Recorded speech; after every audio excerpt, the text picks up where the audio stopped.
For years, Nissan, well, they've been struggling. I mean, falling sales, aging cars. I mean, the GTR has been around longer than dinosaurs. Reliability issues, a brand that felt completely lost. And now they've dropped a bombshell master plan. Their biggest, boldest strategy that will be its last breath of hope to save itself. New cars, big EV promises, next-gen battery tech. It all sounds great, but will it actually work? Because if they get this wrong, it could mean that is game over for Nissan as we know it. So today, I want to deep dive into what is actually happening to Nissan. Can they really turn these things around, or are they going to actually just go out of business? You should care, I care, and first up, well, instead of dragging this all out, right off the bat, let's actually see what Nissan's big bombshell plan is and what their goals are. Introducing the Nissan ARC plan. The whole ARC stands for ambition, renewal, and commitment. Yeah, that sounds pretty vague, but they do have some specifics in mind. Well, at least you would hope. So this ARC plan is designed to bridge the gap between Nissan's recent efforts to get back on track and their big dreams for 2030. The plan is to split it into two main phases. First up, for now until 2026, Nissan's all about boosting sales by tailoring strategies to different regions and speeding up their move to electric vehicles. They're aiming for a balanced mix of electric and traditional gas-powered cars, focusing on key markets and keeping a close eye on finances. The goal? Well, sell an extra million cars each year and bump up their profit margins to over 6% by 2026. That's right, 1 million more cars per year. That is no simple feat, and increasing profits by 6% by next year, well, that's another tall task. But that's just the beginning, if you would believe it, because the second phase looks ahead to 2030 when Nissan plans to deep dive into the EV world. They're talking about smart partnerships, ramping up their EV game, rolling out cool new tech, and finding fresh ways to make money. By the end of this journey, Nissan sees a potential boost in revenue by about 2.5 trillion yen from these new adventures, which in USD, that is about $17 billion. Yeah, so obviously a big part of this plan is electrification, or electrifying their business plan. Nissan not just dipping their toes, they're diving in with a commitment to launch 27 new electrified models by 2030, with 19 of those being fully electric. This is a step up from their early promised 23 electrified models, and I guess they decided that they needed an extra 5 to keep up with the Joneses, Kardashians. Anyway, who is it these days? But it's not just about the cars. Never is, because Nissan's also rethinking how to build them.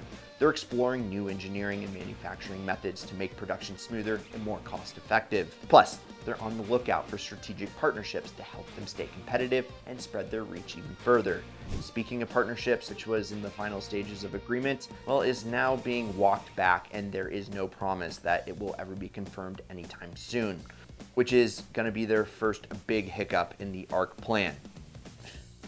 But they're still moving forward because at this point, Nissan is looking at dire straits for the remaining years of the decade. Okay, so now you have a grasp on this ARC plan. I want you to put this whole thing into perspective and show just how bad it actually has gotten on the front lines for Nissan. And well, it is kind of a mixed bag of candy and decisions, outdated cars, and some straight up ugly business moves. So let me break it down. And if you're enjoying the vid, please hit the like button and subscribe if you're new. And guys, I want to introduce you to today's sponsor, Vantrue. Have you ever wished that you could capture your journey with total confidence? Well, meet the Vantrue Element 1 Pro, the ultimate 4K dashcam that takes your on-the-road experience to a whole new level. It records in crystal clear 4K resolution, ensuring that every single detail, day or night, is captured. And the Sony Starvis 2 sensor makes low light footage super sharp. So even night driving is crystal clear. And what makes it even better, built-in Wi-Fi and GPS for seamless control through your phone. You can review footage and even download all your videos all in one app. Plus, the 24/7 parking mode means that your car is always protected, even when you're away. So, if you're looking for a high-performance dashcam that delivers top-notch security and stunning video quality, you gotta check out the Vantrue Element 1 Pro. You can find the link in the description below, and thanks to Vantrue for sponsoring today's video. Now, back to the show. Because falling market share and sales decline is a real thing. Yeah, Nissan's market share in the US dropped by 7.7% to 8% over the last 5 years. Globally, it's not looking that great either. In China, one of the Nissan's most important markets, sales crashed by 14.3%. Now that is a huge problem. Meanwhile, their biggest rivals like Toyota, Honda, Hyundai, Tesla, and Kia absolutely crushing it. And that's because they're doing something Nissan hasn't been doing for a very long time, innovating. Which brings me to Nissan's outdated fleet. Toyota's out here with hybrid versions in nearly 1/3 of their lineup. Hyundai is making EVs that look like they have time traveled to 2050. I love the Ioniq 5N. And Tesla? Well, Tesla is doing Tesla things. Meanwhile, Nissan's biggest seller, the Rogue, won't even have had a hybrid version until 2027. At that point, Toyota and Honda will probably have hybrids on the lawnmowers. And the Nissan Leaf, once a game changer in the EV world, is basically just there. It's getting absolutely destroyed by the Model Y, Hyundai Ioniq 5, and Mustang Mach-E in a segment that it created. They should just have never let that happen. And to be fair, to enthusiasts like us, well, Nissan has always been an innovator. The Skyline GTR, the 240SX, and the 350Z, just to name a few, are mega popular with young people and have hugely important parts in automotive history. And now though, they still have the GTR and the Nissan Z. Things aren't as exciting as they once were. Are they though? I mean, the Z hits hard and way above its weight class and performance, and it looks freaking awesome, but they are a little numb for a sports car, and sales have been pretty bad recently. And the GTR, well, the R35 has been around 15 plus years, and it went out of production in the States last year in 2024. And although it's a killer car, Nissan's flagship is now on hiatus, bringing down the social importance and relevance of the brand. And speaking of social relevance, you know when you go to rent a car and they hand you the keys to a Nissan Altima? Yeah, there is a very good reason for that. Nissan overloaded the rental car market with their vehicles, which helped inflate their sales numbers, but absolutely killed their resale value and their brand image. Why? Because when people think of a car rental, they don't think premium, they think basic transportation. This means fewer real customers buying Nissans and more people just treating them like temporary rides before they move on to something better. Oh, and the CVT issue. Yeah, now, if that all wasn't bad enough, let's talk about the transmission that ruined everything. Nissan's continuously variable transmissions have been an absolute nightmare for them and their owners.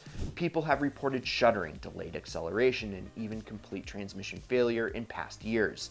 And when your transmission, one of the main things that makes your car go down the road, has a reputation for failing, well, it doesn't matter how good your deals are. People just won't trust your brand anymore. Sure, Nissan issued recalls and extended warranties to cover some of the damage, but the truth is, they waited way too long. Now, Nissan is known as a brand with iffy reliability, and it's especially unfortunate considering that Nissan used to be considered dependable, and they also are from Japan, where the world's most reliable brands are, and well, they all are still there except for Nissan. So, amidst of all this, Nissan, of course, has devised this ARC plan, but they're also doing some crazy stuff at dealerships to mend the wounds. If you've walked into a Nissan dealership recently, well, cars are going for 40 to 50% off of their MSRP. Yeah, those are insane deals. That's because Nissan is trying to move unsold inventory before it turns into a parking lot museum. They've even rolled out 0% financing for 60 months, which, yeah, sounds amazing until you realize that, well, why they're doing it. Slashing prices moves cars, but it also makes Nissan look like a bargain bin brand. And if people only buy your cars because they're cheap, well, once the brand is financially healthy again and the discounts disappear, no one's going to take them seriously. So, can Nissan actually make a comeback? Well, if Nissan finally turns things around, well, I don't know. Well, this kind of just feels like we're watching a slow motion disaster. Yeah, I gotta say, I truly hope that they turn things around. I mean, as a car enthusiast and someone who knows what Nissan means to the industry, it would be a huge loss to see this brand slowly lose traction over the next few years. They once had the most technologically advanced Grand Touring race car in the world with the GTR. I mean, it was the iPhone on wheels of cars, and an amazing lineup that covered every single basis of the market with precision and character. So this ARC plan, if they can execute, could win back customers, fix their image, and become a real player again. But if they drop the ball, we could see some more dealerships close, more sales decline, and Nissan becoming a company that's remembered more than it's respected.